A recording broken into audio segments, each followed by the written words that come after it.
With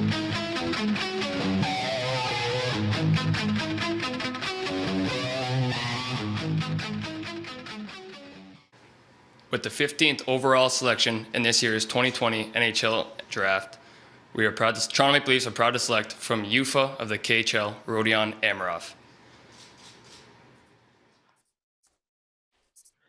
Welcome to the Tip-In Maple Leafs podcast. I'm Chad. I'm Dale. So we're coming in tonight. It's draft night here. Are they in a bubble?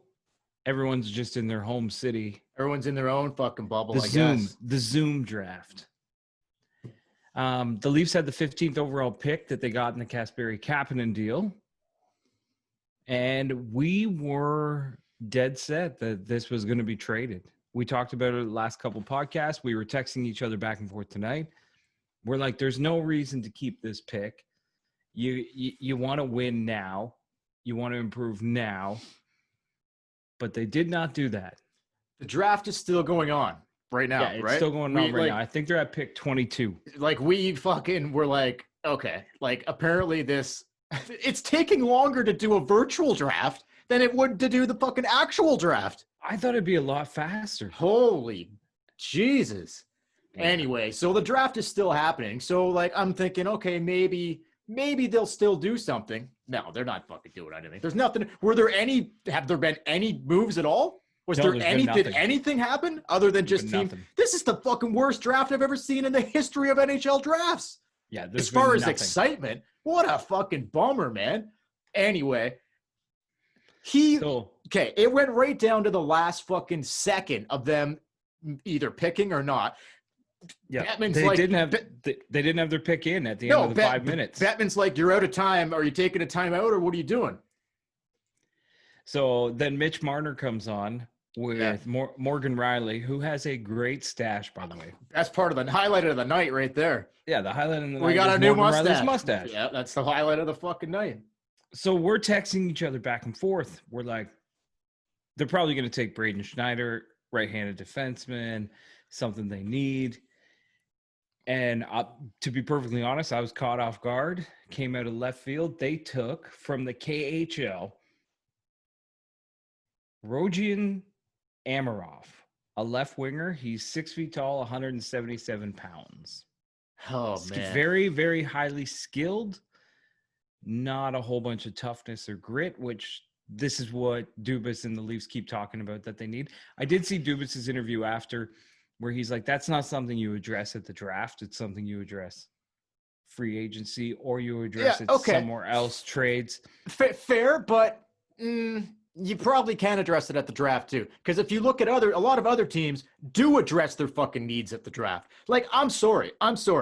We'll see what they do on Friday and the weekend as far as free agency goes. I'm fucking sorry, man. You know how hard it is to draft decent defensemen, especially right-handed fucking defensemen? I don't give a fuck. If you're not trading that pick, I don't give a fuck about how skilled the fucking forward is. The guy better be the next fucking Ovechkin or Panarin, or else I don't give a fuck about this kid. Draft a right-handed fucking defenseman, the best one available. This kid's not going to play for 3 years. He may never fucking play.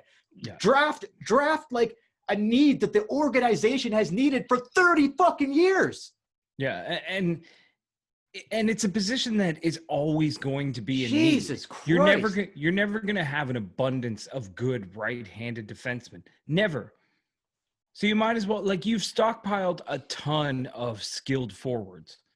You have a ton of them. So why not add one more? I get the philosophy that Dubas has. Well, his philosophy is just take the most skilled person in the draft. You're not kidding.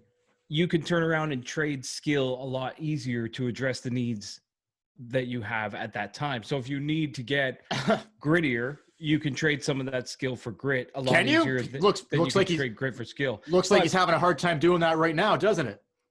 But you can also trade right-handed defensemen for anything that you need too. So why not draft one? I just don't get it, man.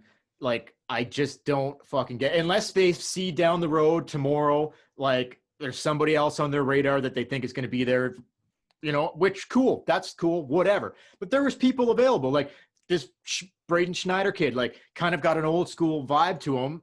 So, you know, I don't understand. Where did he end up going? Do you know where he went? Yeah, he went to the Rangers at, I think 19 or 20. Okay, so look, I'll say this about Kyle Dubas. I'll say this.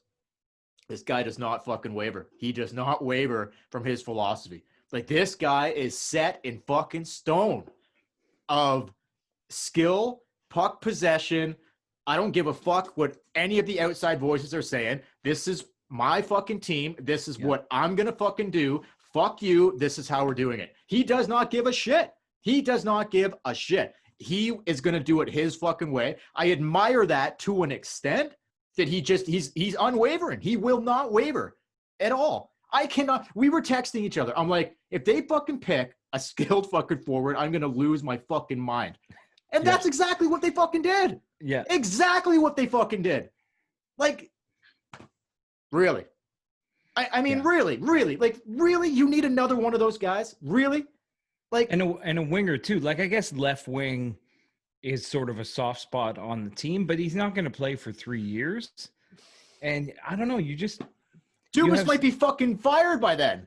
You have so many skilled forwards. Like, even if this guy comes up 3 years from now and makes the team or whatever, what is he going to play? Third line, fourth line? What would you rather? Well, I don't know. Why not stockpile a couple of right-handed defensemen, and then maybe you hit on one, and then all of a sudden it's like, hey, we got a right-handed defenseman, dude, that we've been like you said, we've been looking for 30 years. Maybe 3 or 4 years from now, I'll go back and listen to this podcast and be like, wow, was I ever fucking wrong? They hit it. This guy's like turns into like Panarin or something incredible, and then all of a sudden it's, hey, joke's on fucking me. But right now, like. And not like, okay, say they sign Pietrangelo on Friday, or they don't sign him and they sign like Brody and fucking, I don't know, whatever they decide to do in free agency. Okay. Those guys aren't like spring chickens, any of them.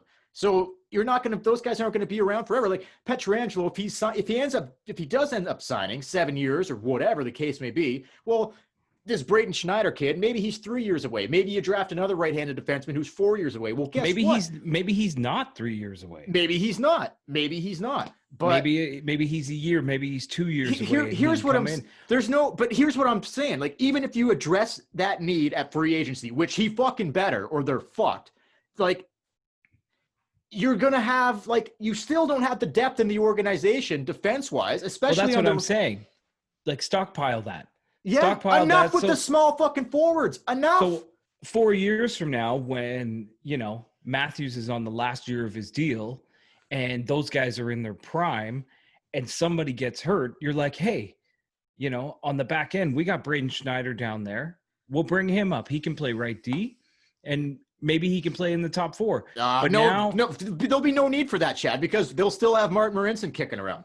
Exactly. Like, you can't just keep plugging your defense core with these league minimum contracts on these sort of, basically they're minor league defensemen.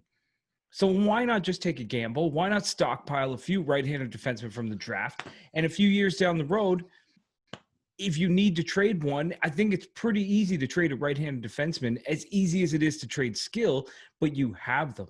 Like Justin Hall. Justin Hall turned out to be a pretty good defenseman, right? Well, what if you found another Justin Hall somewhere in there? Sure. At least you have that. Sure. But if you don't take them in the draft, what the fuck? What are you going to do? You're not going to you're not going to you just can't. Look how hard a time they're having now addressing their defense. Look how hard, and they're loaded with fucking skill up front. They're still having a hard time doing it. When one D goes down during the season, one. Right. If Hall gets hurt, if Muzzin gets hurt, if Riley gets hurt, it's like season over. Oh God, we got nothing. Like, I understand. We got Sandin and Liljegren. I like those two, but I like those two, to be honest. But Schneider was something different. 100 different look. He would have gave him a different look back there. First off, he was a right-handed defenseman. Second off, he was a little different style.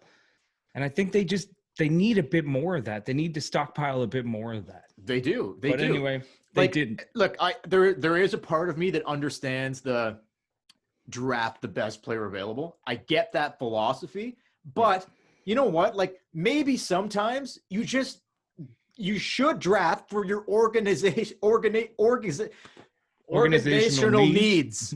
Okay. Like, would that be the worst thing? Like, okay, the drafting the best player available. How's that working out right now for the Toronto Maple Leafs? Hasn't been working out great, has it? No, well, they haven't moved any of them. Like, that's the other thing about his philosophy. His philosophy is, well, we'll stockpile all the skill because if you need something else, you can move the skill to get it. But then he won't part ways with the skill. He traded Kapanen, but Kapanen wasn't really one of their draft picks. He was in the Kessel trade kind of thing, But so if you look at that Kapanen trade now, would he trade? Would he part with Nick Robertson? Would he part with a William Nylander? Well, he's going to have to. He's going to have to eventually. He's going to have to. He's going to have to eventually. He's not going to do it now, but eventually he will have to. But if your philosophy is take the most skilled players because it's easier to trade those to get what you need later down the road, well, we're later down the road. Yeah, and he's not. And is he able to do that? Okay, so you trade. He won't. He thinks like, oh, I could trade Kerfoot and get the defenseman we need. No, okay, that's I'm right. sorry. You're gonna have to trade you're gonna have to trade a Nick Robertson. You're gonna have to trade a Janssen. You may have to trade a Nylander. I don't want them to trade Nylander. I want them to keep him. But to get what you need, you may have to part with Nylander. Okay, Janssen, I don't mind sending out. Kerfoot, I could care less about. Robertson stays because he's cheap. Nylander Nylander would go before Robertson. That's it's simple mathematics. Like Nylander would go before Robertson. That's it. And I think eventually Robertson will probably bring you as much to the table as Nylander does eventually. But he's going to be super cheap for 3 years. That's what they need. He's done a lot of talking about that, Dubas, the last couple of days about, well, we're going to, because of COVID and the cap implications and yada, yada, yada. Yeah, they're going to be dancing through circles all season. Right. So he talked about young guys like that are going to be maybe not rushed in, but expected to play sooner than maybe they would have not been. But anyway.